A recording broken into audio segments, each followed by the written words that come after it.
que pena que a Grace não está com a gente hoje, né? Que é super legal ter a interlocução dela, mas tomara que a gente consiga aqui fazer o nosso papo. Eu, naquela perspectiva de trazer exemplos e tal, separei várias coisinhas assim para hoje. Tinha pensado em começar pelos documentos, mas talvez seja bom começar com umas coisas para dar, né, ir concentrando a energia e também de repente mais gente vai entrando. E então pode ser assim. Ontem a gente falou um pouco dessa dimensão do testemunho, né, da questão do documento, e essa questão do documento é um tema para mim que é super caro, né? Nesses processos criativos que eu fui me envolvendo, tinha uma série de questionamentos, né? Ontem a gente falou da questão da ética, a questão de trabalhar a partir do trauma, trabalhar a partir, às vezes, dessa imensidão de arquivos de uma vida, de uma experiência, essa dificuldade, às vezes, de fazer a transposição por uma camada estética, uma camada onde a gente entenda que há né, algo a ser partilhado ali, como partilhar, né? Todas essas confusões. Eu lembro que muito nesses processos, né, quando eu não conseguia, às vezes, encontrar dentro das conversas naquele momento, né? Como eu falei, eu tenho uma formação bem... Tá muito barulho aqui de carro, vocês me perdoem. Não tenho culpa, é a cidade. Depois eu fecho a janela. Encontrar discussões, assim, né? Isso são uns 10 anos atrás, que eu achava que tinha a ver com o tipo de angústia que eu vivenciava nesses processos. Eu fui encontrar muito mais interlocução, por exemplo, na história. Tem um livro que chama A História, a Memória e o Esquecimento. Está aqui, em algum lugar. A História, a Memória e o Esquecimento. Que é de um cara que ele é historiador, filósofo, trabalha muito com literatura. E eu lembro que esse livro foi um livro para mim muito fundamental, porque ele fala justamente também da questão da representação, que ainda que a história tenha todo esse lugar, né, desse embate com a verdade, com essa busca do documento, está falando, né, não é o campo da ficção nas artes, onde a gente está fabulando livremente. O que ele vai dizer é, tanto na história, nesse lugar onde a gente tem essa urgência do vivido, né, de precisar provar coisas, né, também se trata de representação, no sentido de que é sempre uma construção, né, uma versão né, há uma mediação pela narrativa, uma mediação por quem é o sujeito do discurso, a partir de que ponto de vista essa história está sendo narrada. Então, tudo isso vai criando verdades, né, versões, né, e que a gente nunca atinge a verdade propriamente. Então, existe também uma dimensão fabular na história, né, que tem a ver com essas camadas retóricas, ele vai usar a palavra, né, estilísticas, tratar em termos de personagens. Então, quem são os personagens que você elege? Quais são os conflitos que você enfatiza? Quais são as viradas para as quais você vai dar ênfase? Os tipos de impasses e soluções de impasse, né? Contar uma história, sei lá, falar da ditadura, chamar o golpe de revolução, olha... Estamos falando, teoricamente, de um mesmo momento histórico e, dependendo de quem está contando a história, vai falar da Revolução de 64 e vai falar do golpe de 64, vai falar da ditadura e vai falar de um período de... muito, né? Estamos falando de história, de pessoas, mas quem está fazendo? Quem está contando a história? Quem está construindo a partir de que... Mas ele fala isso, né? Isso explicita essa dimensão fabular também na história, de como também se trata de você... organizar uma estilística em torno do discurso, mas ao mesmo tempo ele não vai reduzir, não é reduzir no sentido de tornar menor, mas no sentido de restringir a questão da história a essa perspectiva fabular, porque ele vai falar que existe o problema da verdade no coração da história. Ainda que ela seja impossível, ainda que ela seja intangível, estamos buscando, quando a gente fala de justiça e reparação, a gente está buscando algum sentido de verdade. Quando a gente fala de vasculhar, né, histórias que foram abandonadas, esquecidas, soterradas e trazer de volta, tem a ver com algum sentido de verdade. Ainda que saibamos que são versões, que são mediações também fabulares, né? Existe um desejo legítimo de verdade, não essa verdade que ela é um imperativo, ela quer ser a verdade e eliminar todas as outras, né? A verdade como essa categoria violenta, mas ele vai falar da verdade como o coração do vivo, né? Da verdade como justiça, da verdade como uma tentativa né? Às vezes fatos que estão aí muito, né? Sei lá, uma história, né? A ditadura no Brasil, como esses mortos, esses fantasmas nunca foram, né? Um luto que não foi feito, né? Então tem a verdade como um movimento ético, como uma busca ética. Então, de alguma maneira, foi nessa conversa assim, com a história, depois também com a psicanálise, que eu fui encontrando uma interlocução assim, nessa dimensão que atravessa, mas não é restrita ao campo das artes, né? Que tem a ver que todo mundo está produzindo discursos sobre nosso estar aqui no mundo, na Terra, né? E aí, particularmente, a questão do documento... Gente, eu vou fechar a janela, só um minutinho.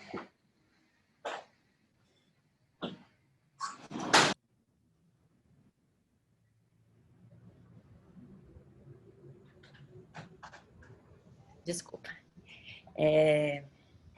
A questão do documento, como em vários desses processos eu partia de documentos que ficavam ali quase como um, sei lá, um elo perdido com alguma dimensão da experiência, do passado, e ficavam existindo, né, enquanto um chamado, quase como se esses documentos fossem um chamado para alguma coisa, né?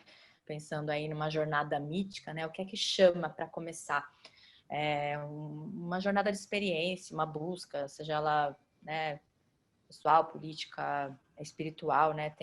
Quando a gente identifica esses chamados na experiência, onde um tema não pode ser mais evitado, onde uma questão não pode mais ser evitada, onde os encontros vão também te dizendo quanto, né, algo que não pode ser mais, né, desviado, assim, né?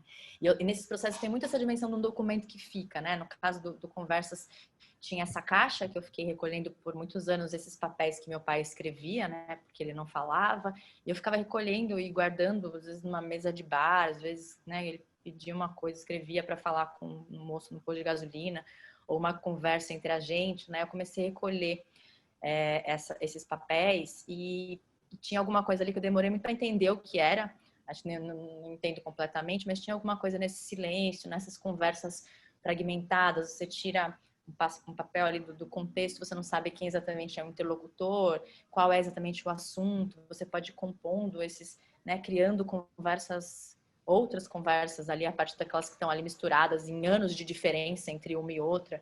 E para mim essa caixa tinha uma espécie de metáfora da memória, essa memória que a gente não acessa completamente, que é fragmentária, que é lacunar, que também esconde muitos silêncios, né? E ao mesmo tempo tem esse desejo de se comunicar com o outro, né? Esse desejo, né, que acho que está metaforizado para mim por esse lugar do silêncio, da fala que não acontece, mas que fica tentando se comunicar com o outro. E fiquei com essa caixa há muito tempo, até entender o que eu faria com ela. Ela não é aberta a um espetáculo eu não leio nenhum desses papéis que estão escritos lá dentro. Então, para mim também isso é uma escolha, né? Que na verdade ela era muito mais uma latência, ela era muito mais um chamado, tinha muito mais a ver com os silêncios do que com o que está dito ali dentro, né? Então, dou esse exemplo, né? E também do exemplo da experiência no Stabat Mater, que para mim tem um exemplo bem concreto, tem a ver com uma citação que eu trouxe aqui desse cara, desse livro, que é A Memória, a História e o Esquecimento, que ele chama Paul Ricoeur, que tem a ver com a pergunta que a gente faz ao documento. Ele fala assim, porque a gente tem às vezes no senso comum a ideia de que o documento ele é uma prova objetiva, né, e que ele fala diretamente do fato, da realidade. E ele vai fazer uma provocação que é assim, ele vai dizer, o documento é mudo até que a gente faça uma pergunta. Então, é a nossa pergunta que faz o documento começar a falar. Ele começa a falar a partir dessa perspectiva, né? Uma pergunta, ela tem um sujeito que pergunta, ela tem um desejo de pergunta, ela tem um desejo né? Então, o documento não fala por si só. Se eu pegar uma foto sobre, sei lá, uma situação, sei lá, morto, desaparecido na ditadura. Quem olhar para essa foto, fizer uma certa pergunta para ela, ela vai começar a dizer coisas diferentes, né? Então, que tem a ver com, né, com quem está contando a história, com o que se quer na história. E essa provocação dele, assim, para mim foi muito forte, assim, né? Um documento é mudo até que a gente faça uma pergunta. E aí começou a me trazer essa chave, que talvez em algum momento eu tenha tido uma relação talvez mais direta, mais ingênua com o arquivo, né? Então, eu tenho arquivo, seja da minha história de vida, seja dos arquivos de um grupo, né? Então, estou pesquisando, sei lá, a situação das pessoas na rua em São Paulo, né? Então, de repente, eu vou recolhendo depoimentos, vou recolhendo... e isso está ali, uma história que está ali, né? Foi tirando um pouco essa noção e falando, não tem uma história que está ali, mas como é que eu estou me dirigindo esse universo a partir de questões que vai fazer com que eu veja e olhe para né, tais aspectos, seja num depoimento, seja numa carta, seja num documento esquecido, né? Isso me abriu uma chave muito importante, talvez a principal que eu queira trazer hoje, assim, em relação a todos esses universos que vocês estão trabalhando, né? Qual é a pergunta? Senão, às vezes, a gente fica realmente no mar do arquivo, da própria vida, no mar do arquivo de um grupo, de uma comunidade, e todos os documentos ficam lá existindo com essa paixão que eles suscitam, né? E a gente começa a gente quase paralisa diante do documento, ao invés de conseguir produzir a partir dele. Né? Eu lembro que no processo do Stabat Mater, que é esse trabalho mais recente, eu estava ainda no processo, muito ainda nesse lugar ainda muito pré-expressivo, que você ainda está tem alguma coisa se formando, né? Quase como uma nuvem e você ainda não está entendendo o que está acontecendo. Eu lembro que eu comecei a reunir algumas coisas, tinha umas fotos 3x4, né? Eu achei umas fotos 3x4 da minha mãe a primeira ela tem 14 anos, que é bem a idade quando a mãe dela morreu, e a última ela já tem uns 44 anos, então são 3 décadas em que ela foi se tirando fotos 3x4 e tinha uma coisa, ela mudava muito, ela tinha uma coisa muito de cabelo, de cara, de mudando muito. Eu lembro que eu comecei a guardar essas fotos dela, até porque era difícil para mim reconhecer eu vi ali uma mulher que tinha um desejo, quase que como na imagem dela, eu vi ali uma vontade de estar no mundo, de criar, né, outra ideia de feminino que não era das mulheres das quais ela tinha vindo, e eu não conseguia muito reconhecer aquela plasticidade, aquele gesto tão criativo, tão afirmativo que eu via naquelas fotos, nos caminhos que ela foi tomando depois na vida, ao casar, ao ter as filhas, né, com um processo de autoanulação muito profundo, assim.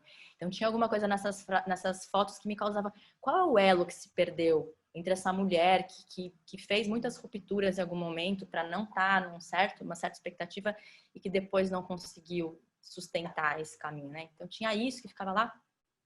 E tinha um documento, né, que era uma filmagem um registro feito por uma das enfermeiras do parto do meu segundo filho. Então tinha uma imagem bem explícita, né, meu primeiro parto foi uma cesariana, o segundo foi um parto vaginal, um parto que se fala normal, né? E tinha essa imagem, né? E eu lembro que eu já estava nessa questão do obsceno, de imagens procurando uma certa representação de imagens que causavam um certo deslocamento, um certo estranhamento, onde o filtro da representação, da ficção, não conseguia muito sustentar a mediação. Então, algo que tinha... Eu lembro que essa imagem do parto, para mim, ela tinha muitas questões ali em volta, por tudo como se deu, né? Mas eu falava, não, tá aqui, mas estava ainda numa relação muito, muito literal com essa imagem, muito assim, praticamente, como é forte para uma mulher passar pela experiência de um parto, né? Tudo isso. Tinha um pouco essa primeira camada. E aí, quando a coisa se mudou, quando a coisa virou e o processo criativo do Stabat realmente começou, foi quando, de alguma maneira, eu entendi essa pergunta. E aí é muito, acho que, didático, assim, uma opção que a gente faz. Um dia, no processo, que ainda quando eu não tinha nenhuma data de estreia, de nada, de dinheiro, de nada, tinha 2 parceiras minhas que estavam aqui no apartamento, pensando essa história, e eu fui mostrar um material para elas, e eu lembro de quando eu fui preparar esse material para elas, eu coloquei a imagem do parto no sentido reverso. Então, ao invés do bebê saindo, é um bebê voltando. Então, o bebê tá no colo, ele vai voltando para a mão do médico, a cabeça vai, na verdade, os pés vão entrando, o cordão umbilical vai sendo puxado de volta, os pés vão entrando, até que a cabeça do bebê entra e a vagina se fecha.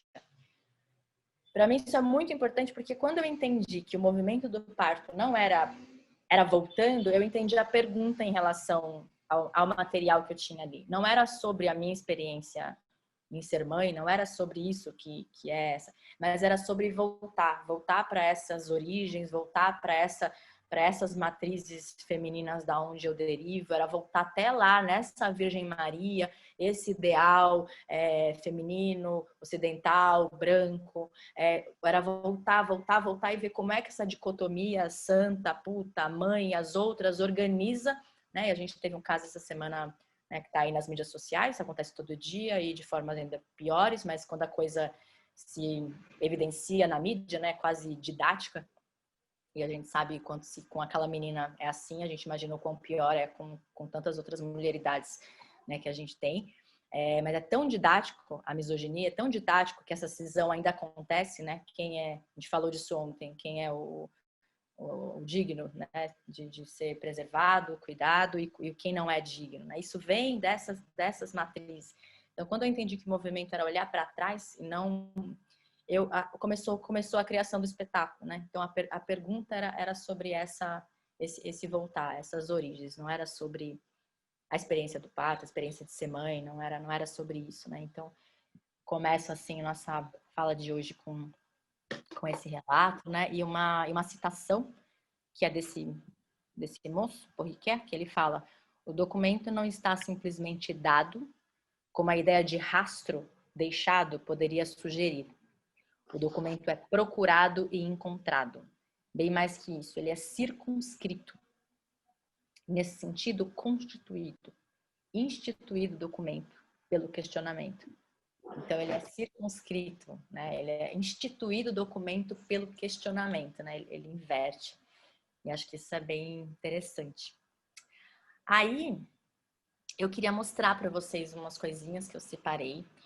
Tentar fazer, se dando tempo, assim, uma gradação que ela não tenha nada a ver com hierarquia de melhor pior, né? Mas um pouco uma relação mais crua com o documento.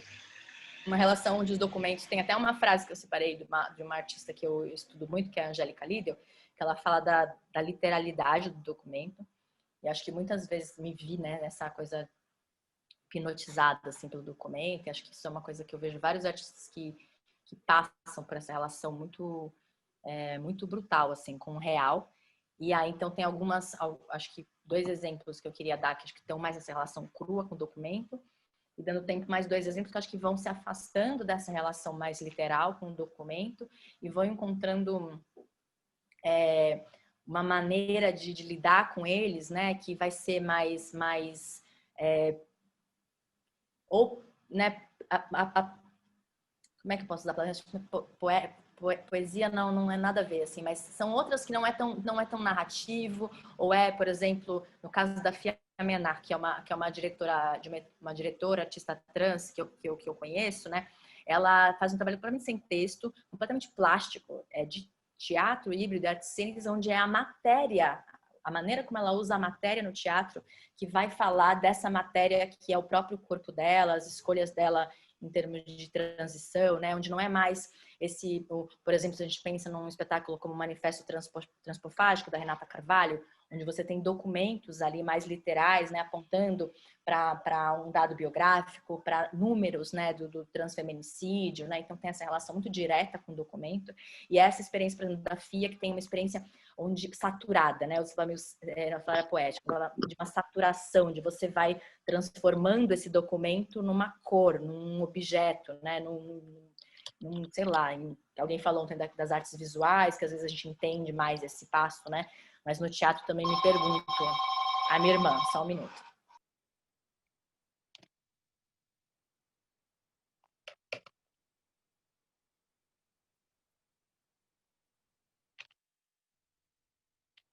Pronto. Então eu vou começar mostrando, vou ler esse trechinho da Angélica, que ela fala sobre o literal.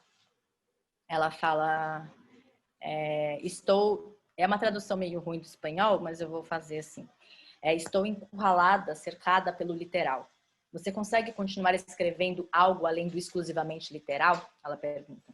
Quero dizer, se você escreve sobre o túmulo de Camênica, eu só posso escrever, se eu escrevo sobre o túmulo de Camênica, eu só posso escrever exumados os restos de 1000 e tantas vítimas do massacre de Srebrenica na maior vala comum da Bósnia. Eu não posso escrever de outra maneira. nem ficção, nem poesia, nem filosofia. Não encontro outra maneira de escrever a dor senão através da literalidade, a mera descrição do fato, o relato puro. Em outras palavras, a dor é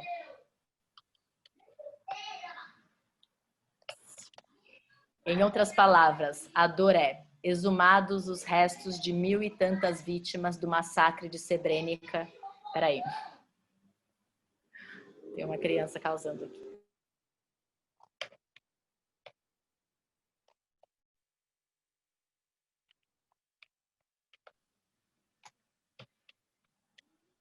Em outras palavras, a dor é exumados os restos de mil e tantas vítimas do massacre de Srebrenica na maior vala comum da Bósnia. A dor é o informe puro. A única representação possível da dor é o informe puro. O resto é espetáculo. Então, isso é um trecho de um espetáculo chamado Belgrado, da Angélica Lidl. Eu vou mandar para vocês agora no link aqui do... Porque acho que é mais fácil, que a imagem fica mais nítida para vocês. É um videozinho de 3 minutos da Grada Quilomba, talvez alguns aqui conheçam, de um trabalho dela. Ela tem um trabalho dela desenvolvido em Portugal. Ela transita entre, né, o teatro, a performance, a literatura. E tem esse trabalho que é Plantation Memories. E eu vou mandar aqui no chat. Se ele tiver, às vezes eu dou o link, ele tá meio avançado, não sei porquê. Volta pro começo, a gente assiste ele inteiro e já volta aqui pra sala, tá? Vê se dá certo pra vocês. Se apareceu, clique e me dê um ok. Aí cliquem lá, a gente faz 3, 2, 1 e começa.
Me avisem se acabar para vocês.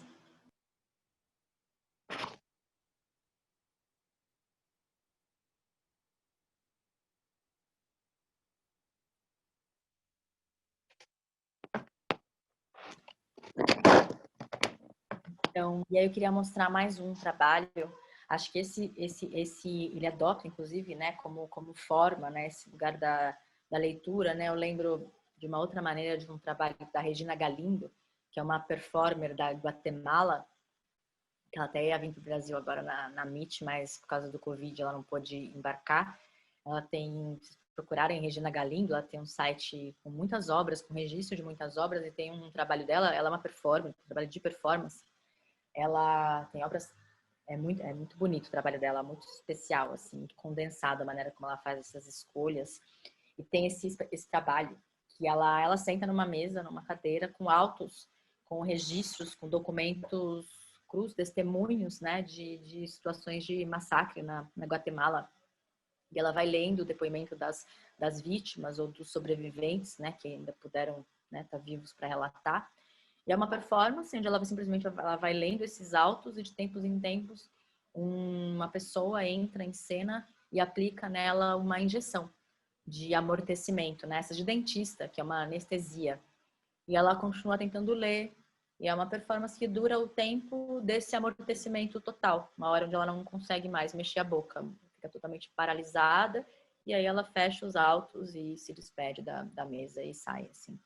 E tem muito a ver com esse desejo de não interpretar, não criar uma personagem em cima, mesmo essa possibilidade de uma leitura muito crua desses documentos, né, quase como dando um protagonismo total para isso, né, e acho que é uma escolha que marca muitos trabalhos, né, nessa perspectiva do documental, né. Acho que tem outras, aí eu queria mostrar, acho que antes de abrir já a conversa uma primeira vez, só um trabalho da Angélica Lidl, que é uma artista que eu comecei a pesquisar em 2014. Ela é parte do meu trabalho de doutorado, é uma artista bem polêmica, assim, ela tem posições bem, enfim, muitas recusas de tudo isso que acaba entrando dentro de um discurso, né, de um estar contra, estar a favor, né, ela cada vez mais ela tem obras muito de denúncia, muito fortes sobre a questão do feminicídio, né, em várias, mas também com o tempo ela foi se afastando de um lugar de denúncia mais explícito, né, e foi indo para uma perspectiva mais mítica, né, de alguma maneira ela foi negando também, foi não falando mais sobre esses assuntos diretamente, nem em entrevista, né, começou é uma figura bem controversa mesmo. Eu queria mostrar um trecho do primeiro espetáculo que eu vi dela aqui no Brasil, que foi ali muito marcante, muito divisor de águas. Ele é em espanhol, deixa eu compartilhar a tela, ver se vai dar certo. E eu abri o arquivo do lado de texto, aí eu vou ver se funciona. Vou mostrar um trechinho só, se funciona eu traduzindo em cima, ou se a gente só vê as imagens para ter uma noção do tom dela e depois eu leio esse trecho que eu separei. Então, só não tinha dado para entender muito, não fiquem muito aflitos que eu vou traduzir. Então, só para situar, a Angélica é uma artista espanhola, ela... Eu posso compartilhar, será? Vê se alguém me autoriza a compartilhar. Ela tem um trabalho aí de 3 décadas, assim, na cena. Mas lá para 2003, ela pega uma via bem autobiográfica, performativa no trabalho. Ela tinha uma coisa mais teatro do absurdo, Arrabal, Valle Inclán, meio esse repertório do grotesco, assim. Em 2002, 2003, ela faz uma performance num festival para abrir ali, ela ia apresentar uma trilogia dela, bem ficcional. E aí ela faz uma performance que chama Lesiones Incompatíveis com a Vida, onde ela faz uma performance estrito senso, né, onde ela faz um manifesto, que é uma recusa em ter filhos.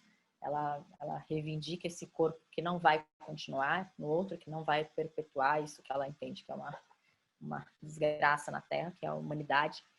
E ela tem os pés enfiados numa placa de gesso, esse gesso vai endurecendo ali, e tem uma sequência em que ela coloca pedras na vagina, né? Então é uma performance bem próxima de uma certa estética né, dos anos 70 para frente, que envolveu o corpo dos artistas numa dimensão quase sacrificial, né, que é automutilação. Ela também trabalha com automutilação nos espetáculos. Obrigada. Esse é um espetáculo bem dessa fase, dessa virada. Depois ela vai ganhando outros contornos no trabalho dela, a própria questão da autobiografia e do... Estão vendo a imagem? Esse provavelmente uma apresentação num lugar. Depois ela ficou muito conhecida, assim, mas aqui ela por muitos anos era um trabalho bem de garagem, assim, bem marginal na cena espanhola, depois que ela foi ganhar aí uma repercussão, assim. E é um trabalho que chama Eu Não Sou Bonita. Ela está em cena sozinha com um cavalo de verdade, branco, daqui a pouco deve aparecer na imagem. Foi bem polêmica a apresentação aqui em São Paulo desse trabalho, porque o espetáculo foi interrompido pelos ativistas contra o especismo, por conta do cavalo em cena, né? Foi uma noite bem marcante, assim, para quem estava nesse momento no teatro, porque ela não tomou partido, deixou a plateia debater a questão. E foi a plateia que foi chegando num acordo se a peça seguiria ou não seguiria. Ficou pelo menos 40 minutos interrompida, os ativistas subiram no palco, ela interrompeu a peça, eles leram os manifestos todos, a plateia continuou debatendo se seguia ou não, e por fim a peça seguiu. Então, um trecho, vou ver se eu consigo traduzir em cima. Eu tenho 42 anos. Eu tenho 42 anos. Las mujeres mayores somos una mierda, ¿verdad? Mulheres mais velhas são uma merda. Las mujeres mayores somos un asco, ¿verdad? Caminamos solas mejor que ningún puto indigente, sentimos más terror que un enfermo cada vez que nos despertamos por la mañana. Eu vou colar no bate-papo. Debería negarle la palabra a la vida de una vez por todas. Le digo terror. Peraí, só um minutinho. Eu vou compartilhar no bate-papo. Acho que eu consigo compartilhar o texto com vocês no bate-papo. E aí vocês conseguem... Só um momento, que acho que vai ficar... Eu ficar falando em cima, vocês vão ficar mais atrapalhados. Vê se aparece para vocês o texto. Ô, gente, vocês não podem fechar a câmera do vocês só para eu poder assistir, porque a internet aqui tá bem ruim. Aí depois... Obrigada. Peraí, eu não sei por quê. Deixa eu... Peraí. Um minutinho. Senão acho que eu vou fazer o contrário. Eu vou ler antes. Aí vocês conseguem depois assistir só vendo o tom, porque acho que faz muita diferença o tom, né, que ela imprime aí para... Vou até aqui, comprei uma cruz. Não sei se dá para colar um texto tão grande assim nas mensagens. Não vai. Então, eu vou ler para vocês primeiro, tá? Antes de vocês... Ela fala assim, eu tenho 46 anos, nós, mulheres mais velhas, não prestamos, não é? É também uma tradução, ela fala, nós somos uma merda. Damos nojo, não é? Nós andamos sozinhas melhor que qualquer indigente. Sentimos mais medo do que um doente quando acordamos de manhã. Deveriam entender essa palavra de uma vez por todas. Eu falo com medo porque sei que ele me ouve. Ele sempre está ouvindo. Eu queria cortar os dedos da minha mão com toda a calma. Comer a mim mesma com toda a calma. Aliás, hoje estou bem calma. Ela fala, hoje estou muito tranquila. Aprendi a não me desenvolver à força, às pressas. Aprendi a respeitar a distância como se um padre me empurrasse com o cabo de uma vassoura. É isso que fazem com insetos mortos. São empurrados com o cabo de uma vassoura. Aprendi a odiar o meu corpo de mulher, à força. A aprendizagem é sempre obrigatória. Você é educada obrigatoriamente. É afastada obrigatoriamente. Fizeram com que eu sinta a culpa por ser mulher. Merda. O que fizeram com a minha autoconfiança, droga? Vocês foderam a minha autoconfiança e agora eu quero ser uma porcaria de homem.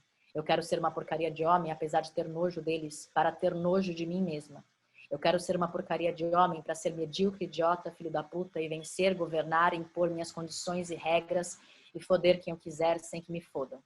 Quero ser um puto para ser Quero ser um pau para ser um pau entre paus ao invés de uma buceta entre paus. Quero ser uma porcaria de homem para ser um soldado e dar um tiro em mim mesmo na frente do presidente da França e para ser um homem entro e mijo nos mictórios. Mijar em mictórios faz parte do meu treinamento individual. é espiritual. Já estou cansada de ser mulher. Não se esforcem, não vou amá-los. Já me deixaram seca. Já dei o melhor de mim. Vocês já me fuderam demais, um a um, cada um do seu jeito. Agora só resta o pior de mim. Agora o único pau sou eu. E além disso, eu sou mais alta que Kant. Kant media 1,57 m e eu tenho 1,60 m. Sou mais alta que o desgraçado do Kant. Este é o meu pau e também eu tenho uma loira burra que está me chupando. É uma hora que ela mostra um quadro com uma mulher fazendo uma felação. Deve ser atriz ou dançarina, que são as mais burras e as que melhor sabem chupar. Comecei a mostrar essa cruz no palco depois de lançar essa peça no México. Aqueles teatros estavam lotados de homens nojentos, brutos, ignorantes, preguiçosos, que não paravam de falar coisas nojentas sobre mulheres. Antes da estreia, fui ao mercado de Pachuca e comprei uma cruz. Eu a coloquei no palco e disse a eles só mais uma palavra, uma piada sobre mulheres e os mando cavar túmulos de mulheres em Cidade Juárez. Eu os mando cavar os túmulos das suas mulheres, cavar túmulos. E desde então, toda vez que eu vou trabalhar em um teatro, eu mostro uma cruz. Então esse é o trecho já publicado, né, da peça. Eu vou mostrar um trecho que nem deve corresponder a tudo isso, porque ela vai falando tudo isso bem mais lentamente, ela vai dando ações no meio dessas falas, mas eu li tudo mais para vocês entenderem a curva, né? Nesse espetáculo ela vai chegar na ideia de um abuso que ela sofreu. Ela foi criada num campo militar, né? Num abuso onde ela e mais 2 meninas foram abusadas por um soldado. E ela vai tramando esse abuso que aparentemente ela mesma sofreu com outras histórias de crianças abusadas e desaparecidas. Quando ela apresenta esse espetáculo no México, ela vai mudando a dramaturgia ao longo da trajetória, ela inclui essa questão de Cidade Juárez, porque no México tem uma cidade chamada Cidade Juárez, que tem inclusive algumas peças escritas sobre ela, que tem... Qual que é o nome desse espetáculo? Eu Não Sou Bonita, da Angélica Lidl. Ele tem na íntegra no YouTube, esse tem. É em espanhol, não é tão fácil, mas...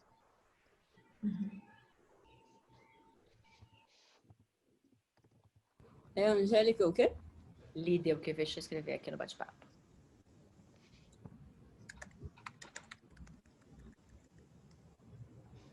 O texto é bem porrada, né?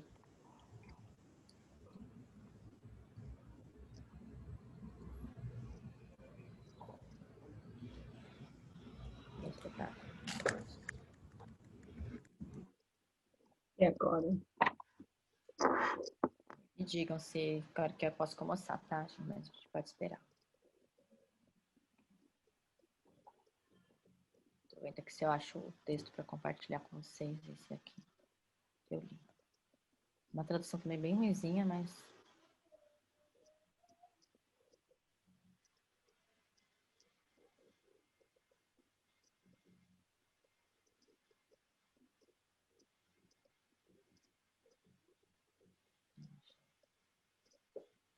Ó, aí você já baixa, depois que fechar.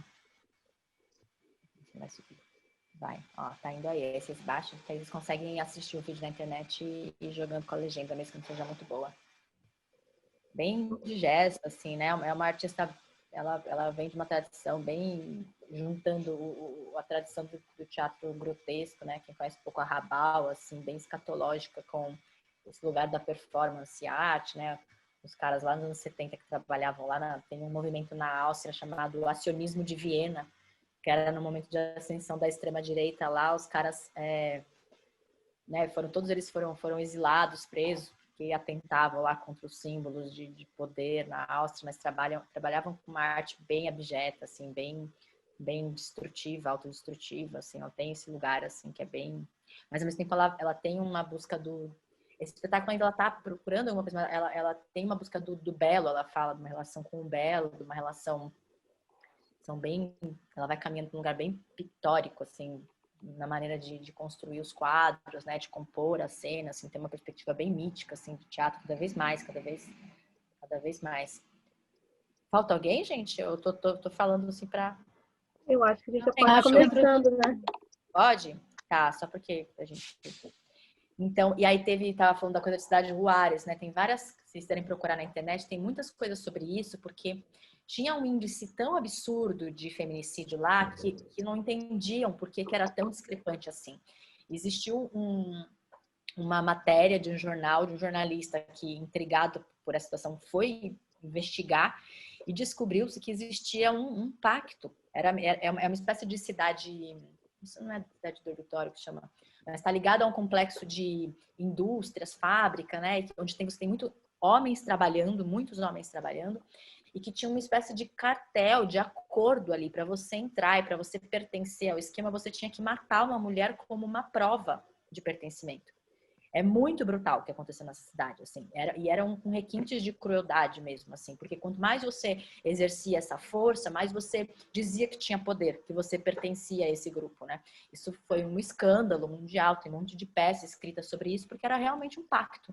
Era tipo um clube, para você entrar, você mata uma mulher, assim, é muito brutal. E a Angélica apresenta esse espetáculo que já é sobre abuso e feminicídio no México, né? E traz a história da cidade de Juárez, tanto que depois desse espetáculo ela faz um outro espetáculo chamado A Casa da Força, com mulheres mexicanas que tem são testemunhas, não são atrizes, né? Tem um grupo de mariachis, que são aqueles mexicanos com chapéu, aquela música, né, tradicional mexicana. É um espetáculo de 5 horas que tem esse grupo de mariachis em cena, que tem essas mulheres testemunhas, né, que não são atrizes, trazendo aí essa história de feminicídio e massacre também nos trabalhos. Então, vou só mostrar para vocês. Vou escrever aqui, Ciudad Juárez.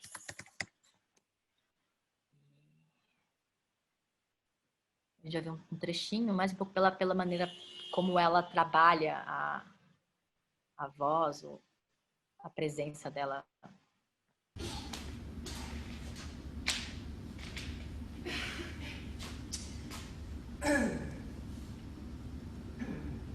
Yo tengo 42 años.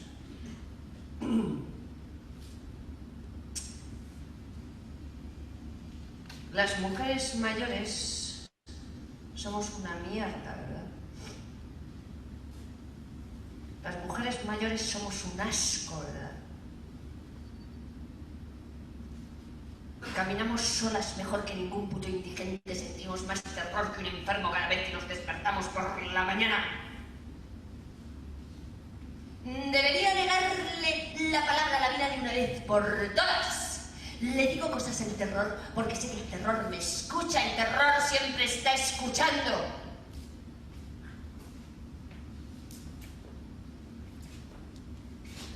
Me gustaría cortarme los dedos de una mano con toda tranquilidad. Comerme a mí misma con toda tranquilidad. De hecho, hoy estoy muy tranquila.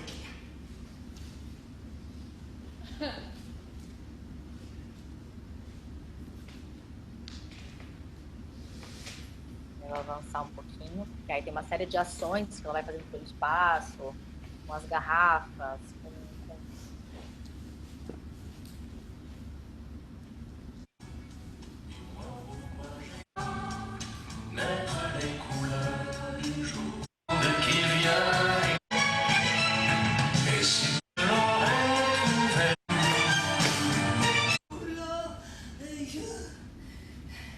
Me han enseñado a no tener cuerpo, a empujones, a hostias. Me han enseñado a respetar la distancia, como si un cura me empujara con el palo de una escoba. Así se le hace a los bichos muertos, se les aparta con el palo de una escoba. Me han enseñado a odiar mi cuerpo de mujer, a palos. La enseñanza siempre es obligatoria, te empujan obligatoriamente, te apartan obligatoriamente. Me han hecho sentir culpable por ser mujer. Mierda. ¿Qué cojones habéis hecho con mi confianza? Le habéis dado por culo a mi puta confianza. Y ahora quiero ser un puto hombre.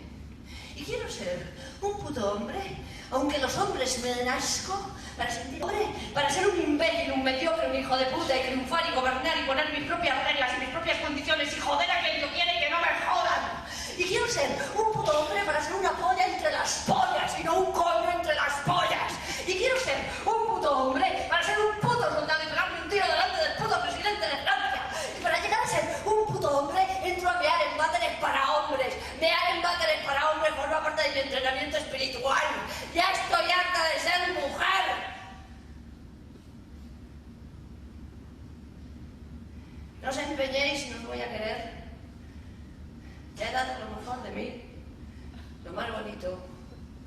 Ya me habéis dejado seca.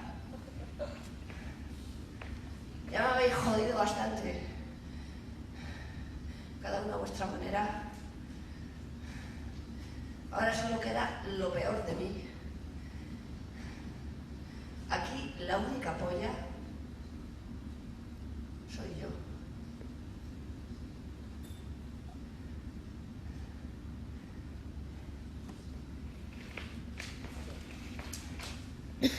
Pra vocês verem o cavalo.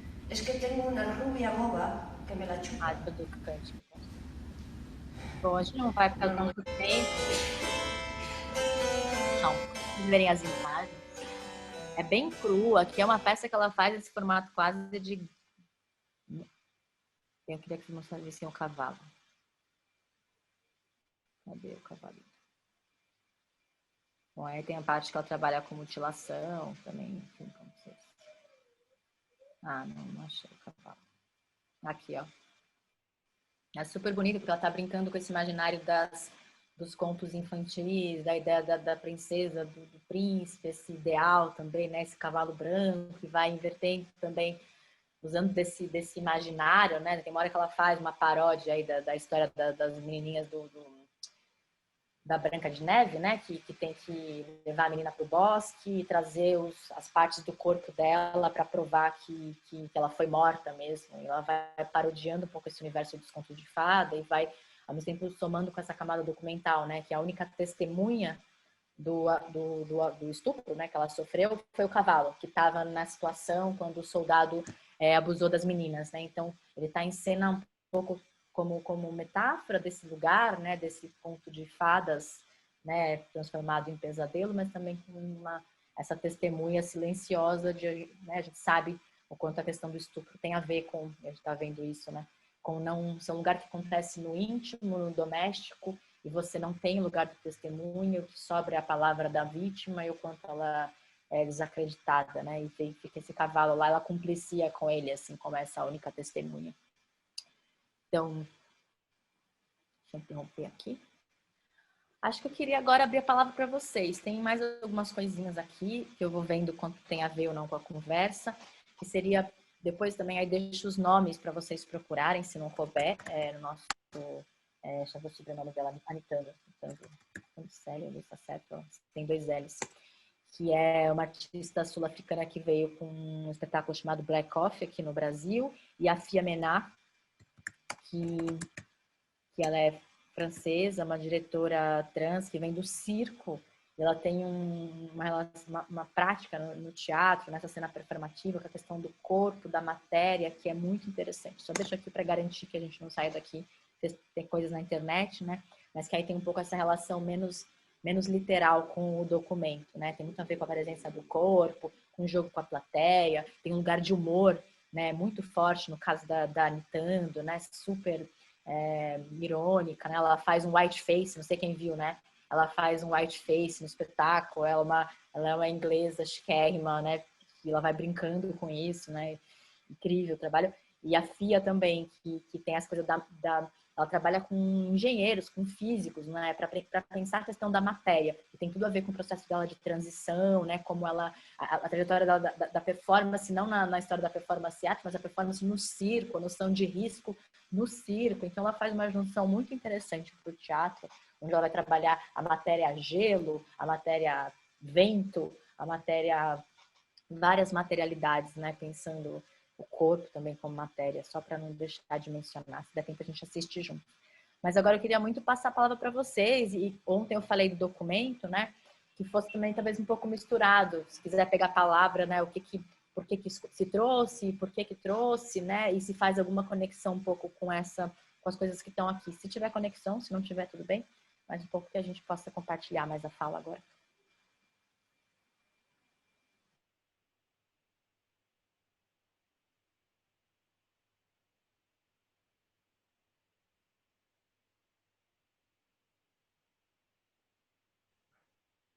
Então, gente,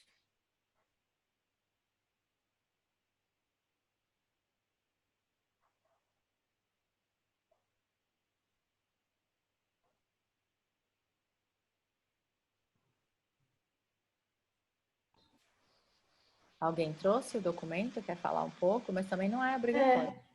Eu acho que vamos falar, né, Lucimélia? Acho que pode ser interessante. Você lembra, a gente falou, a nossa pesquisa colocar em diálogo... Antígones, né? Isso. Legal. E aí, além de estudar algumas coisas da tragédia, a gente viu vários documentários e tal, e o documento que a gente trouxe hoje é um depoimento de uma das mães. E aí, eu vou ler primeiro e depois eu falo o porquê, né? Como eu falei, eu fazia aniversário dia 10 de maio. Acabou. Não tem mais parabéns para você. Porque o parabéns para você foi interrompido com 5 tiros. Um tiro no coração e um tiro em cada pulmão. Eu escutei a morte do meu filho pelo rádio no dia 16. Eu liguei no rádio de manhã e escuto o terceiro da lista. O radialista falava bem enfático. Houve uma matança na nossa região e eu vou dar por região. Quando chegou em Santos, o terceiro da lista era o meu filho. Meu mundo parou ali. Vocês não sabem o que é uma dor. É uma facada dentro do útero e outra facada dentro do coração. E essa facada dói 365 dias. É uma data que eu não tenho que comemorar. Os nossos filhos não estão no seio das nossas famílias. Os nossos filhos não tiveram uma resposta pela morte deles. O Estado não para de matar esses meninos e a gente continua vendo os nossos filhos tombados. Então eu não tenho que comemorar o Dia das Mães. O parabéns para você é mais um ano de luto. E é muita dor, porque essa dor é a dor de mais de 60 mil mães no Brasil que são vítimas da metralhadora e do dedo indicador do Estado.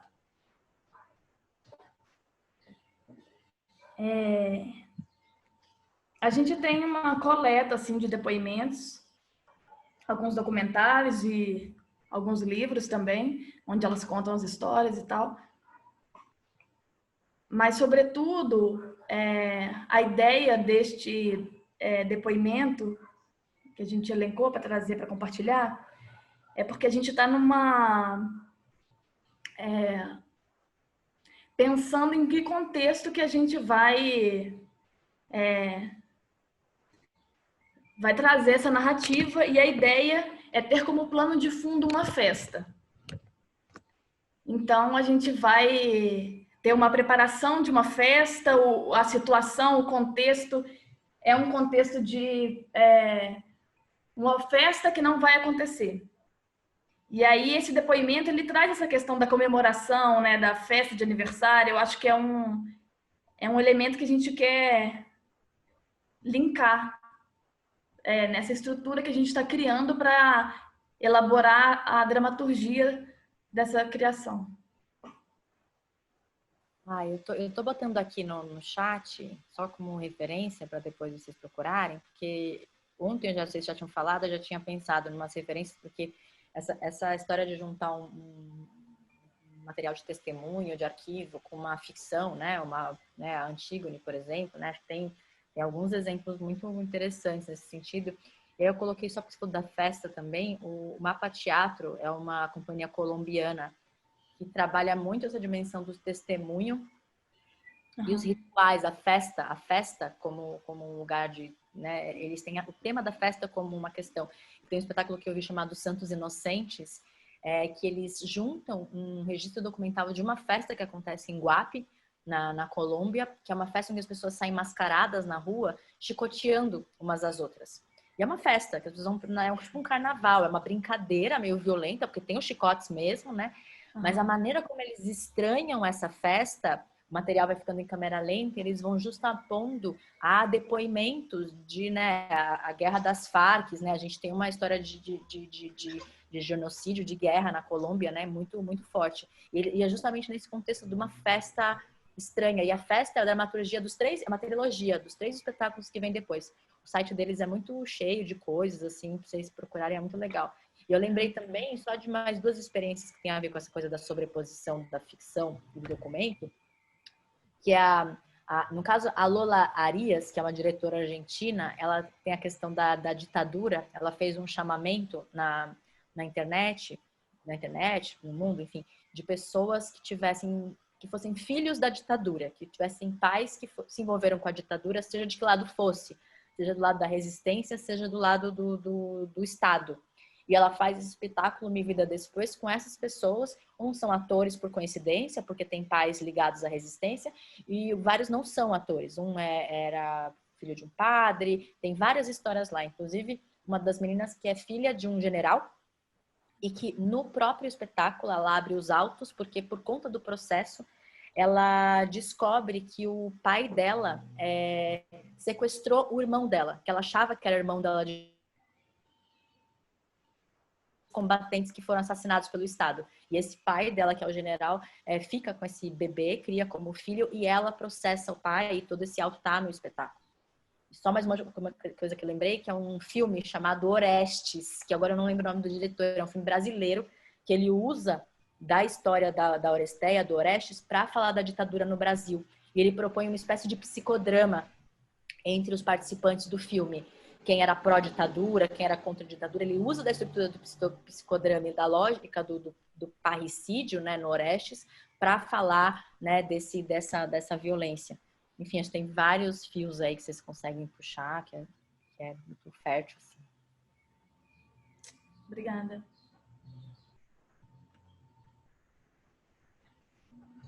Eu trouxe uma imagem aqui. Será que tem como liberar para eu compartilhar com vocês? Já vou liberar aqui. Tá. Ué, já tá liberado, na verdade, aqui. Para qualquer participante compartilhar a tela. Qual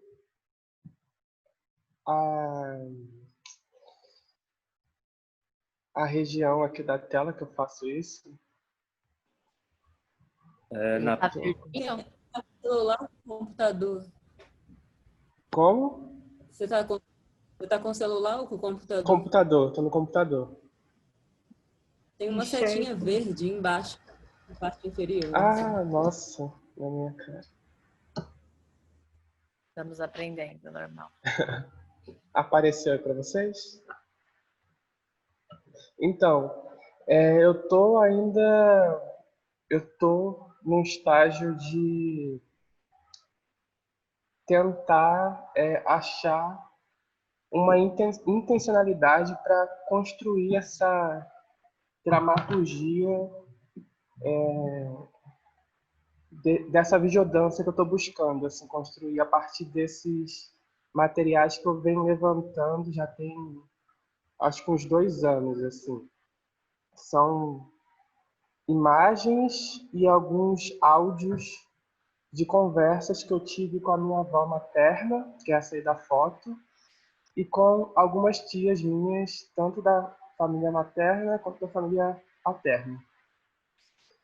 E aí, o que eu estou tentando encontrar, acho que já tem mais ou menos uns 1 ano e meio, mais ou menos, que é tentando encontrar uma forma de me relacionar com esses materiais, com essas memórias,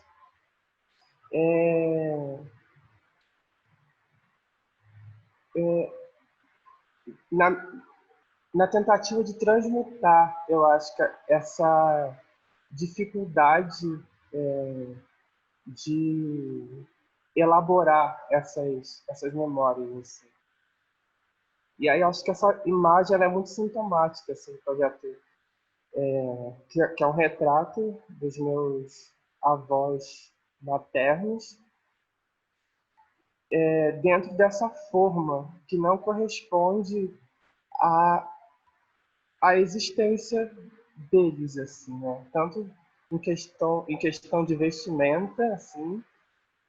Meu avô nunca viu um avô de terno, por exemplo, e a cor também, assim, né? Tem o rosto, mas o corpo ele é um corpo branco, a pele, né?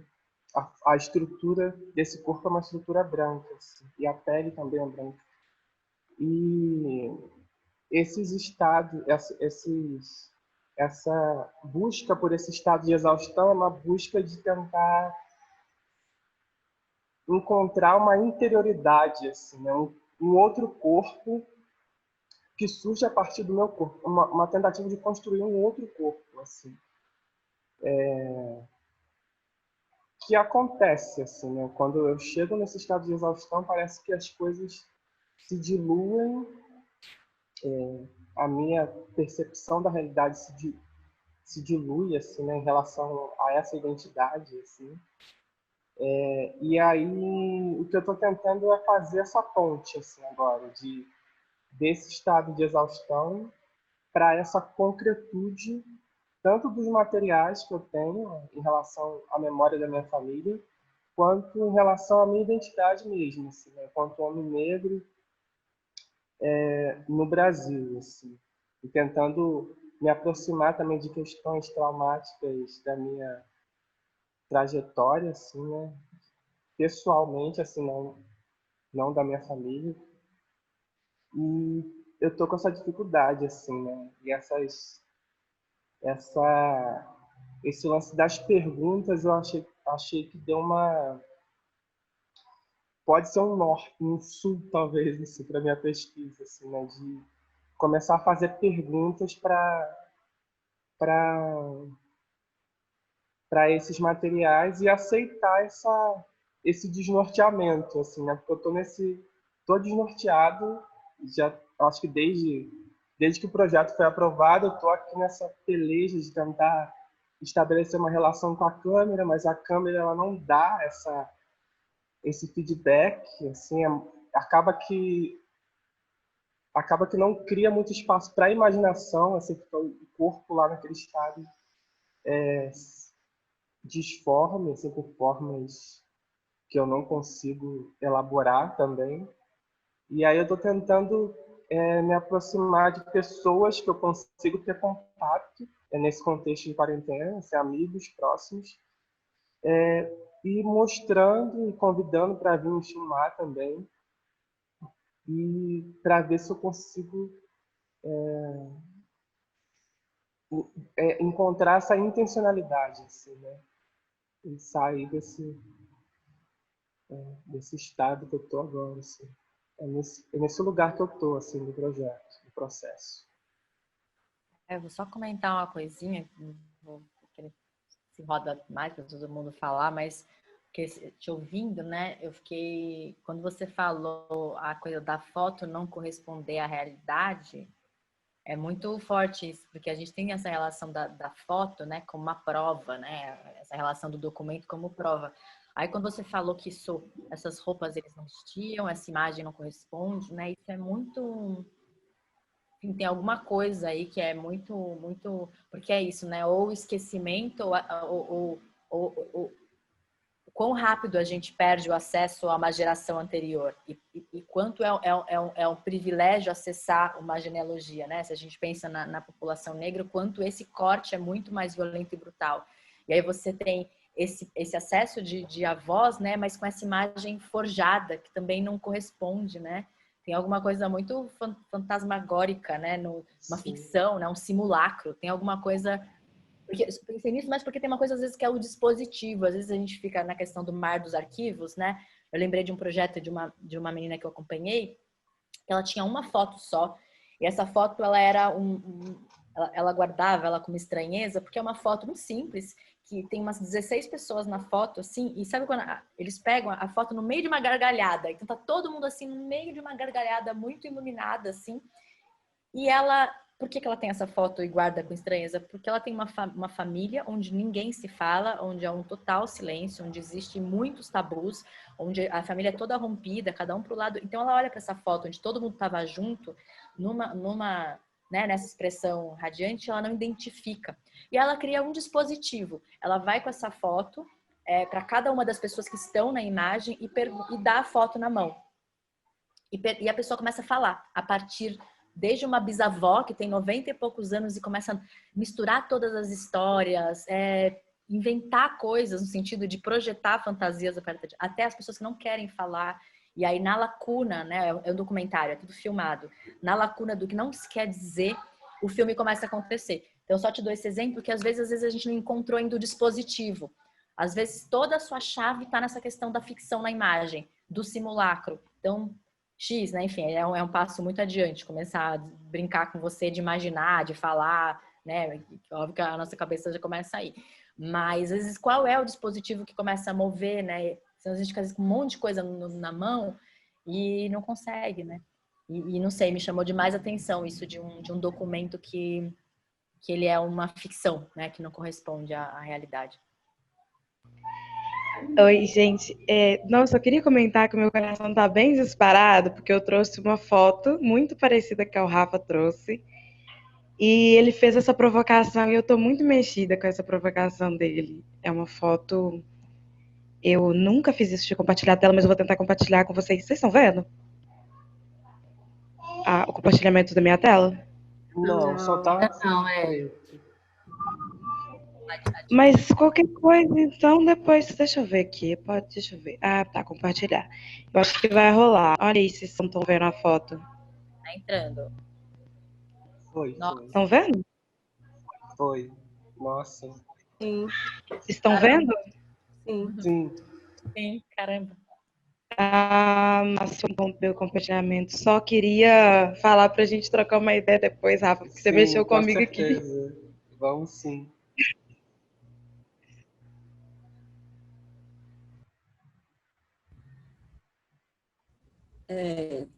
Acho que eu vou compartilhar um pouquinho também. Assim, eu trouxe como documento essa armadilha aqui, muito específica, assim. Ela tem essa estrutura, assim, meio... Ela tem esse barro em cima, essa parte fica aqui. Enfim, essa armadilha 360, assim. Essa armadilha é de um senhor da Bahia. Enfim, a verdade, a armadilha é um dispositivo que está na minha vida há muitos anos. É uma coisa que eu aprendi com meu pai desde muito nova. Armadilhas, várias. Era um convívio permeado por essas armadilhas. Mas essa aqui em específico, já tem anos que eu estou pensando que eu quero fazer alguma coisa em relação a armadilhas. E não por acaso a coisa toda se disparou assim nesse ano, né? Vai contar um pouquinho da história do que eu estava vivendo também para entender essa relação, por que esse processo dispara agora. Eu, assim, durante toda a minha vida, e aí eu me dei conta de algumas das coisas, durante toda a minha vida eu me relacionei com mulheres, e eu me dei conta de que eu não tenho nenhum amigo homem cis hétero, nenhum, assim.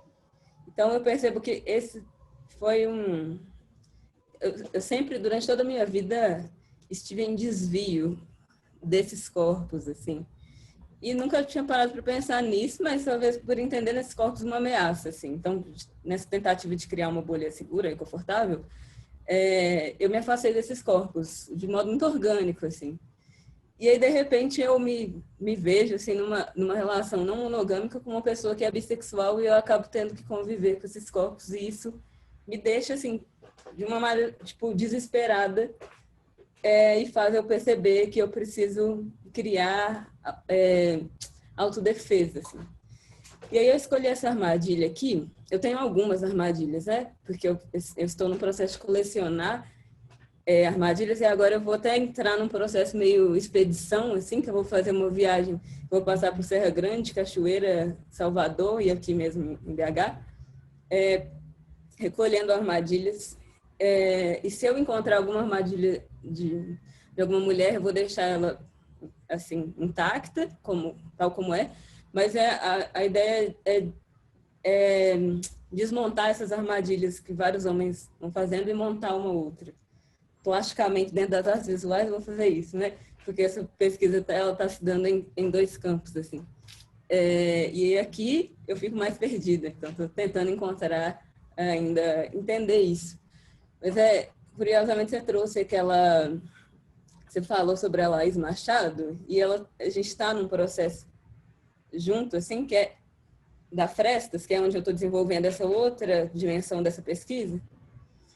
E aí ela pegou e disse, um dia desses, eu, enquanto rio, tenho tempo para chegar até o mar?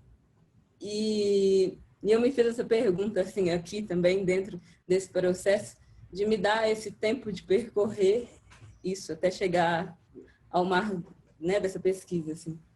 Então, tenho entendido que o tempo é dilatado. Mas eu trouxe essa armadilha aqui.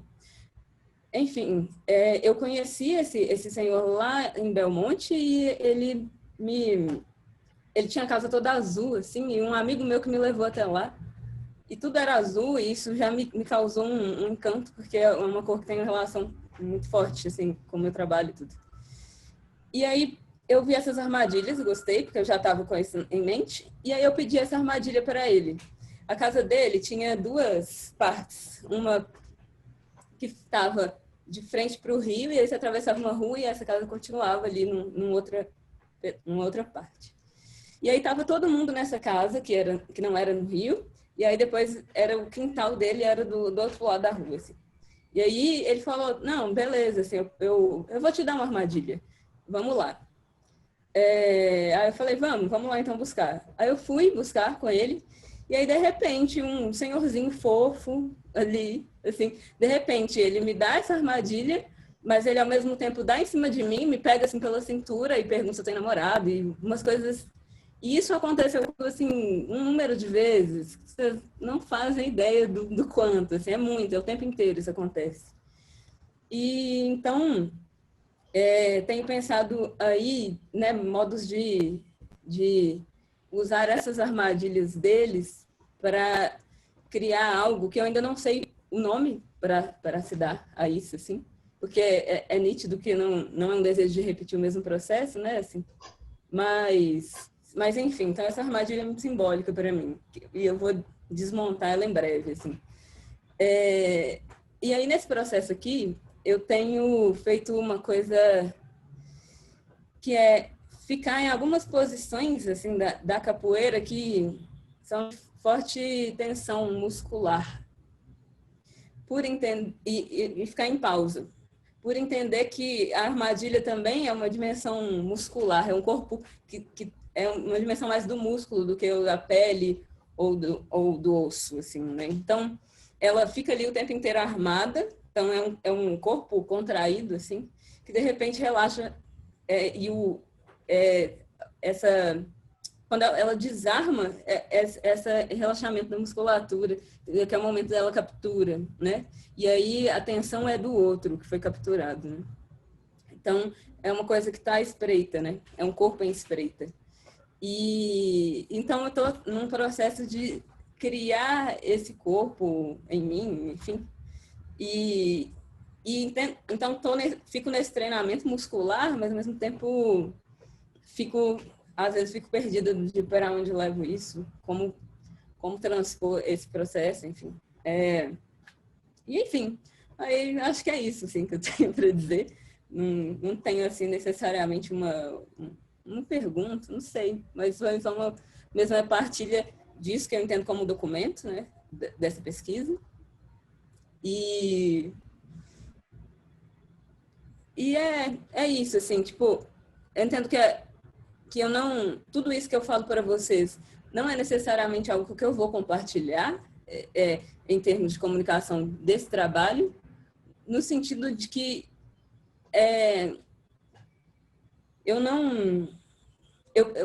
esse é um desejo de que vejam a coisa mais num campo do desentendimento do que o entendimento, porque eu acho que o segredo desse processo é a armadilha que eu posso produzir, assim, em certa medida.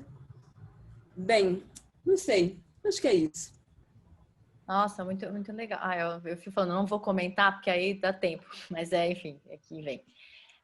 Me parece que está muito perto de um campo muito fruto, conversando com a performance, né? No lugar da ação, da presença, dos dispositivos muito concretos, né? Muito, não sei se você conhece o conceito de programa performativo. Você já ouviu falar dessa ideia do programa performativo? Tem um texto da Eleonora Fabião. Programa performativo? Isso, da Eleonora Fabião, Freda. Tem um texto bem bonito dela, que é o programa performativo, motor de experiência. Nossa, é muito lindo esse texto. E ela vai falar desse motor de experimentação, que é o programa. Então é isso, eu vou andar Eu vou viajar colhendo essas armadilhas e desmontando a armadilha que em algum momento quis me capturar, né? Tem um enunciado de programa aí muito forte. E aí você falou disso, que não necessariamente as pessoas vão saber disso no final, né? E eu lembrei de um trabalho de um cara chamado Rodrigo Braga, que é um cara de Recife. Ele tem uma obra chamada Fantasia de Compensação.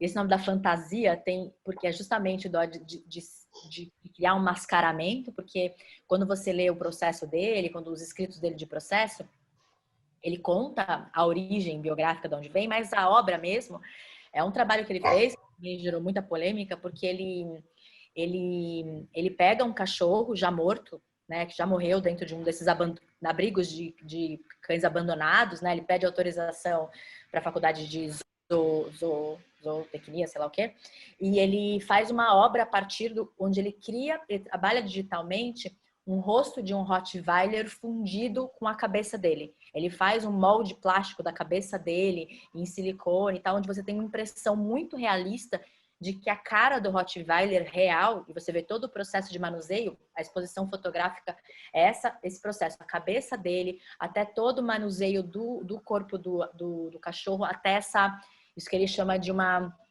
como é que chama quando o homem se fusiona no animal? Não é zoomorfismo, né? Onde ele se funde no animal.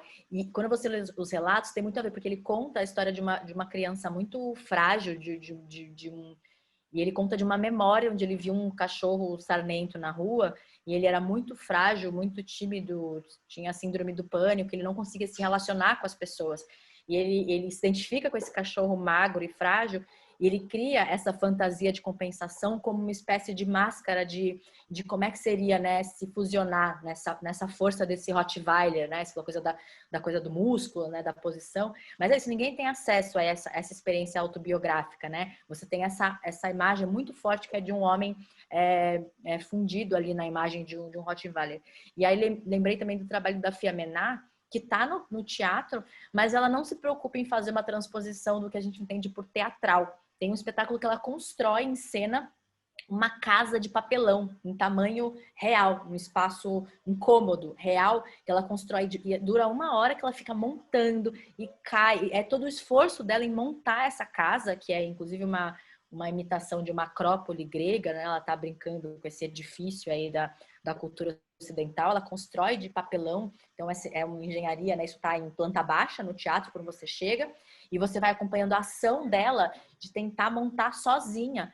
É uma coisa que é difícil, com teto, com a caixa toda, e aí no final, enfim, obviamente uma produção que tem uns dinheiros que a gente nunca vai ter aqui, mas chove no palco, e ela simplesmente espera essa casa de papelão afundar. Você espera com ela em tempo real essa casa de papelão que deu muito trabalho para fazer, né, afundando, e ela fica só observando, né, isso derretendo com a água. Então, para te dizer que às vezes a gente não sei se está entre o teatro e a performance, né? Como às vezes também a gente tem que fazer umas provocações para o teatro e sustentar a ideia da ação, a ideia da plasticidade, do uso dos materiais, né? E pode ser, enfim, você contando as suas ideias, me parece muito, muito legal, muito coerente o projeto, assim, como seria, né? Uma experiência teatral que traz essas coisas que você está falando sem abrir mão de nada disso que você está dizendo, assim, sei lá. Você pode me falar o nome de novo da moça da Casa de Papelão? Porque eu perdi e aí eu quero fazer um comentário. Fia Menard. Como? Ó, tá no... Fia Menard, tá no chat. Beleza. Escreve. Perfeito. Pois é, eu acho que é algo dessa, de fato, assim, dessa natureza, porque eu sinto que talvez o que eu posso produzir de dança é realmente muito mais próximo da performance para ser algo que realmente pronuncie um trabalho que se pareça comigo, assim. E, ao mesmo tempo, tem essa dimensão plástica, né? Por eu ser artista plástica, assim, né? Não tem como não ter, né? Assim, então, de performances que eu fiz, eu sempre entendo essas performances como desenho mesmo. Então, eu penso no desenho físico mesmo, né? Da matéria no espaço. Isso é uma coisa, assim, mas... E essa literalidade que você traz, assim, né? Da literalidade da ação, da Casa de Papelão, é algo que eu me identifico muito, assim. Mas muitas vezes eu sinto um conflito de formação, sabe? Tipo, dentro da dança eu fui formada para fazer uma coisa e essa coisa vai, assim, me atrapalhando a fazer o que eu realmente tenho que fazer, assim. Mas eu vou ver todas essas referências que você me passou, que eu acho que vai ser muito útil, assim. Muito obrigada, viu? Imagina. Eu tô colocando só aqui para vocês essa referência que eu falei da Eleonora Fabião, que é o programa performativo, e o performance teatro, porque ela pode ajudar bastante nesse conflito aí, né, da onde você vem, das artes visuais, nesse encontro com o teatro, que acho que ela dá muita chave, assim, né, de pensar esse trânsito entre o corpo, a ação, a artisticidade, a ação, né, no teatro. Ela faz muito esse chamado, acho que pode ser legal. Tá, e vê se foi, depois vocês baixem aqui, acho que eu fechar a sala, acho que some tudo. E aí, Brasil, tá me ouvindo? Sim, Freda. Eu posso falar agora? Posso ser a próxima? Sim. Eu vou falar rapidinho sobre o que vem me afetando até aqui no processo, né? São muitas coisas.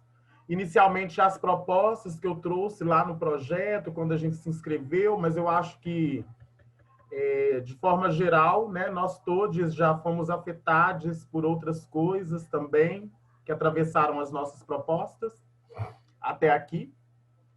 E eu venho pensando muito sobre o que a sociedade, de forma geral, nos tira, né? Aquilo que a gente perde enquanto memória, enquanto patrimônio, enquanto afeto, né? Aí pensando na minha vivência enquanto pessoa trans e negra, né?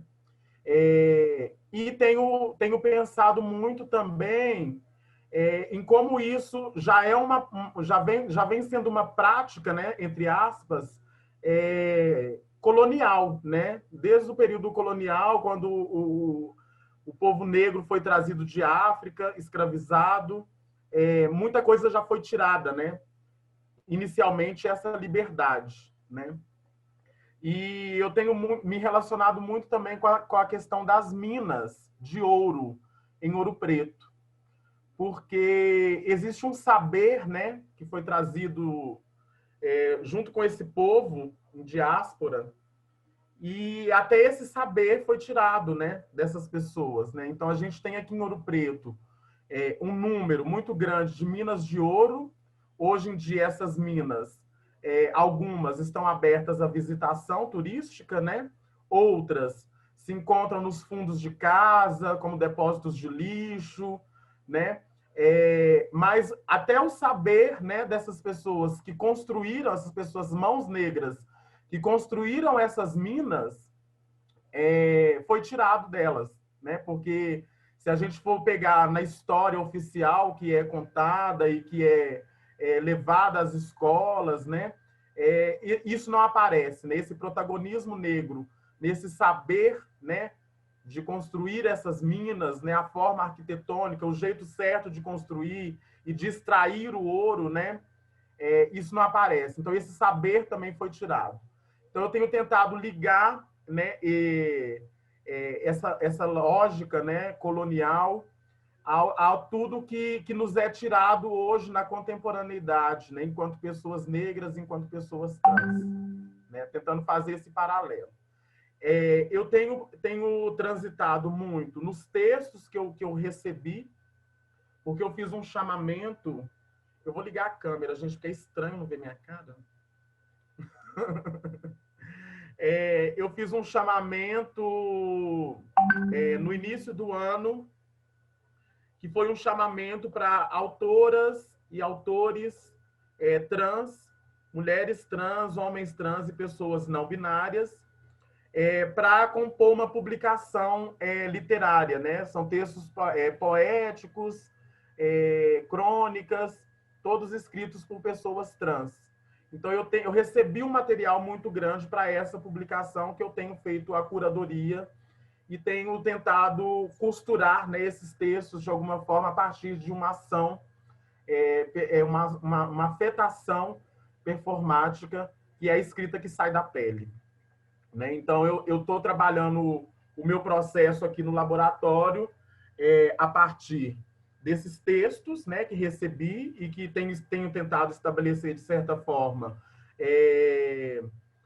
um contato e uma relação mais afetiva também com essas pessoas, né? Então, essa publicação, ela surge, a demanda dessa publicação, ela surge a partir do momento em que essas pessoas não conseguem acessar até esse espaço literário, né? A gente tem aí muitas pessoas, autoras, poetas, mas que, de certa forma, não conseguem acessar essa cúpula literária que existe, né? Então, o meu processo vem passando por esses textos, né? E, por incrível que pareça, mas eu acho que não seria tão incrível, esses textos, eles dizem muito sobre isso, né? Eles dizem muito sobre essa memória, sobre afetos, sobre corpos que transgridem regras postas pela cisgeneridade, pela branquitude, pela própria sociedade. E como eu estou passando por um processo agora, que é um processo eleitoral, eu estou concorrendo a um cargo de vereador aqui na cidade, e a gente está propondo uma chapa coletiva, e o nosso meio que comitê está inserido dentro desse contexto, porque uma das pessoas que fazem parte da coletiva é dono de uma mina de ouro, que hoje é aberta para visitação turística, e eu tenho acompanhado o processo dele enquanto proprietário desse espaço e enquanto pessoa que se propõe a trazer uma outra narrativa, né, sobre os nossos corpos. Então, eu acho que a minha ação, ela tem passado muito por isso, né? Eu acho que nós já conseguimos identificar que existem privações que nós sofremos, né, na sociedade, por vários motivos, né? Por sermos pessoas negras, por sermos pessoas LGBTs, por sermos mulheres lésbicas, por sermos travesti. Mas existe também um movimento, né? E eu tenho conseguido perceber isso em alguns processos, que é um movimento de criar outras narrativas, né? Então, acho que a gente já passou por um processo de desconstrução muito pesado, né? Com muitas feridas, muitas coisas ficaram, e a gente está entrando num processo agora necessário, que é o processo de construir outras narrativas, né, sobre as nossas existências. E para construir essas outras narrativas, a gente vai precisar resgatar algumas coisas que ficaram para trás, né? E muitas vezes a gente vem fazendo isso através da ficção, né? Que é de criar memórias a partir de vestígios, né, que foram deixados e que foram, parece que escapuliram, né, do colonizador, para constituir uma memória. Então, eu trouxe um texto, né, que eu queria compartilhar com vocês, que é um dos textos que eu estou trabalhando no meu processo, e tem um vídeo também que eu quero compartilhar aqui, eu não sei se eu consigo, deixa eu ver, que esse vídeo vai ficar passando aí enquanto eu faço a leitura do texto. Só um minuto.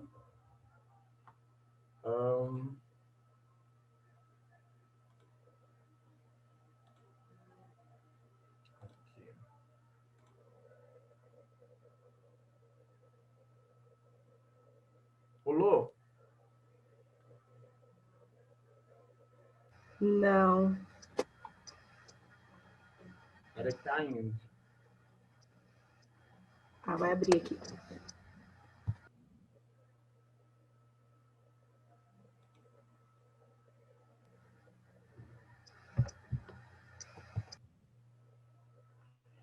Eu, dona dos meus suplícios, da minha segunda pele, mantenedora dos meus buracos. Eu, monstro do meu desejo, cadela cabalística, a cara má dos tarôs da morte. Eu, égua, prenhe, elástica como organza e pegajosa como tonéis de ácido. Eu, desprezada por Deus e dele cobiçosa, não tão valorizada desde que optei por ser livre, corajosa, lutando diariamente para não ser estrangulada pelas mãos cheias de dedos do patriarcado, nunca sujeita à dominação. defendendo minha própria sexualidade e falando dela sem tabu. Eu não sou tão valorizada quanto pareço. Sequer sou requisitada. Sou um pedaço carnal da história.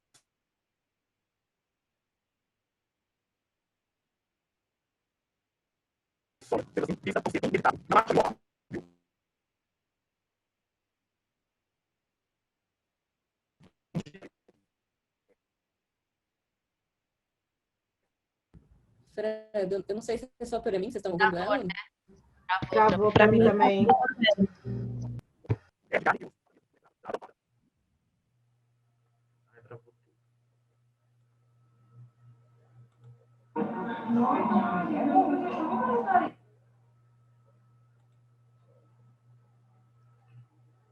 Vou voltar um pouquinho.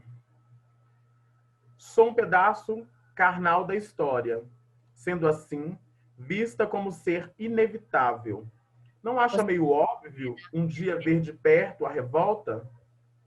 Pedro, você quer dar o play no vídeo? É pausado mesmo? Só para ser a ideia. Ele pausou. Pra gente não perder, porque a imagem... Gente, meu computador tá assim, babado.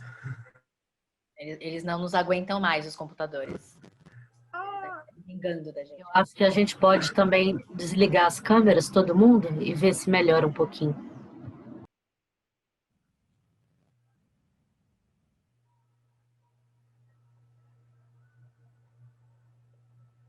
Vou compartilhar novamente.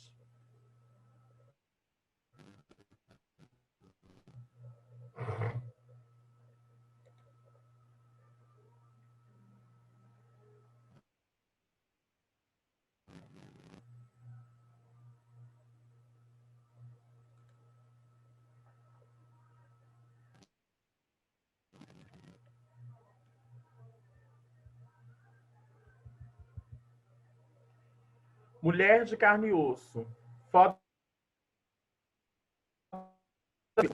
Tava tão foda que sobrepuja. Forte, altiva, competente, trava pra caralho. Meu grito vai além de um movimento. Sou muitas. Ouço meu grito. Sigo gritando. Esse texto é da...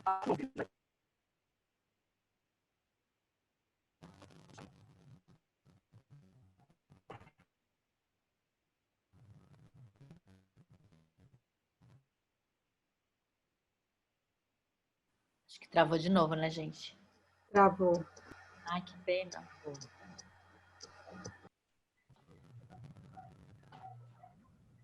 Travou de novo. Não, o vídeo travou, né? É, de quem que é o texto que você falou? Eu vou compartilhar depois lá no nosso grupo o vídeo, para vocês verem. Mas é um vídeo simples, eu gravei no interior da mina do Veloso, né? E eu tenho pensado em desenvolver isso que eu estou chamando de vídeo corpa manifesto das minas de ouro. Então, tentando fazer tanto a leitura de narrativas nesse espaço, né, que é um espaço colonial, né, um espaço do século XVIII, mas trazendo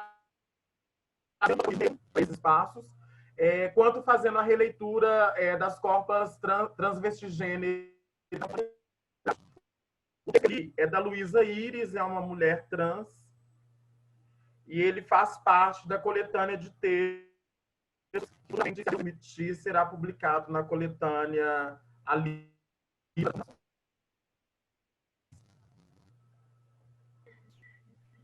Freda, acho que está travando bastante. Eu entendi que você vai mandar lá no grupo, né?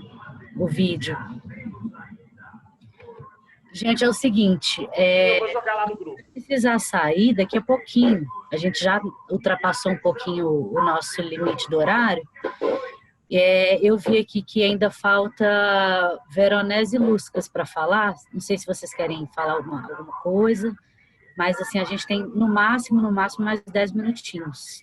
Então, se vocês quiserem mostrar alguma coisa, enfim, falar. Nina, eu fiquei pensando aqui, vendo, né, assim, os depoimentos das colegas, e eu acho que eu passo a minha vez, assim, porque dentro das pesquisas, assim, eu fui vendo a história da minha pesquisa e a pesquisa das colegas. A pesquisa das colegas tem mais a ver com o tema que a Jana estuda e tudo mais, então eu passo, tá bom? Para alguém que quiser tirar mais alguma dúvida aí, Jana. Beijo, viu, querida? Ó, gente, e eu também, eu compartilho com o que o Veronês falou, inclusive estava até conversando com ele aqui no privado sobre isso. Eu também compartilho da mesma ideia da dele e passo minha vez também, se alguém quiser ocupar esse tempo aí, eu tô de boa também.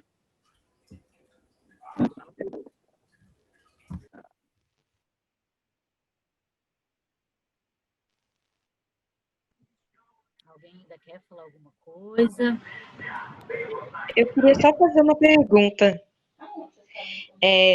Para Janaína, assim, que nesse... deixa eu pensar melhor, assim. Mas quando você está fazendo um trabalho, assim, que é...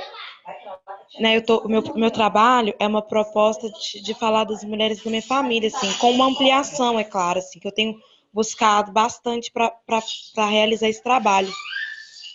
Mas eu queria outros gatilhos, sabe? Para sair desse lugar tão íntimo, assim, porque ele é muito doloroso.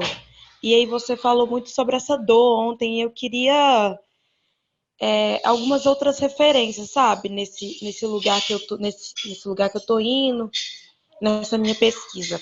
Acho que é isso, não sei se eu consegui. É isso. Acho que é um desafio desses territórios, acho que, né, tem que ser uma dor possível, né? Tem que ser uma dor que em algum lugar ela causa, dê um ar, né? Um prazer também, uma alegria de visitar essas coisas. E às vezes tem uma questão de tempo, alguém falou também do tempo nos processos, da decantação, né? De que forma é possível sustentar, às vezes ainda numa fase ou com material que é muito doloroso, que é possível ainda estar na relação com ele, né? Sem que seja uma invasão das pessoas à sua volta, ainda mais se isso vai necessitar de você conversar com essas mulheres, revisitar esses arquivos, puxar essas histórias, né? O quantas vezes a gente quer fazer um projeto e vai precisar, né, incluir as pessoas nisso, isso também pode ser assuntos que não necessariamente as pessoas querem mexer. Então, acho que isso é uma questão, acho que não tem uma solução para isso, é o enfrentamento que você vai precisar fazer, né, o quanto você estiver pronta, né? E a partir de que ferramentas? Porque às vezes, você falou, né, às vezes o enfrentamento muito direto, muito frontal, né, às vezes ele é muito, muito dolorido, assim, porque às vezes um caminho mais metafórico, né, ou mais indireto, né? Então, por exemplo, eu oriento muitos processos que têm alguma coisa a ver com esse território.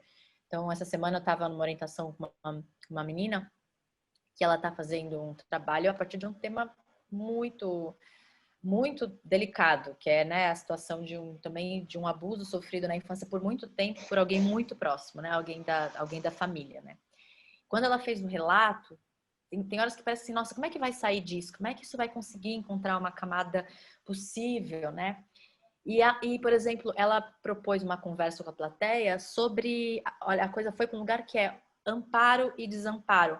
Sobre o tema do amparo, porque muitas vezes a questão olha que loucura, né? Do abuso no contexto familiar também tem a ver com maneiras de amparar muito dúbias. Às vezes é no acolhimento, olha que loucura. Porque a questão do abuso doméstico em campo das relações afetivas, muitas vezes ele não se dá pela violência direta e explícita. Ele se dá pelo lugar do amparo. Eu cuido, e como se cuida? Olha que conflituoso, né? E ela faz um trabalho com o espectador sobre o tema do amparo e do desamparo, encontrando, né, essa linha tênue. E ela não menciona a situação do abuso, ela não menciona aquilo que ela sofreu diretamente, ela deixa a plateia com ela e conversando sobre memórias de amparo e desamparo. E muito aos poucos ela vai tecendo. Então, te digo isso, né? Não tem nenhuma solução mágica, mas como às vezes você consegue habitar esse seu tema por lugares indiretos. Então, Então, se você vai convidar essas mulheres para conversar, será que é para falar diretamente ou é para comer juntas e propor um dispositivo de fazer alguma coisa juntas, passar, né, sei lá, uma menina também, muitas questões de relação, né, uma questão com a filha muito forte de abandonar no momento e reconciliar. Então, ela fez uma experiência de ficar uma semana com a filha sem ter nada entre elas, tipo celular, tela, né? Ela propôs isso para a filha topou. E ela conta esse relato de ficar, foi lindo, foi insuportável, e ela se deu um desafio. Vou passar esse tempo com a minha filha, e ela se dispôs sem nenhuma mediação.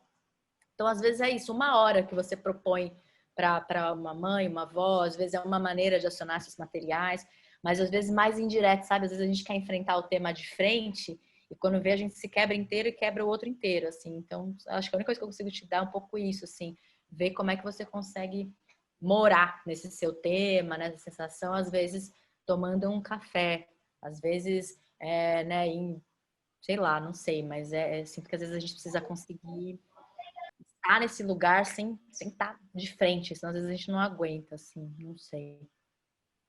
Não, sensacional. Muito obrigada. Muitíssimo obrigada.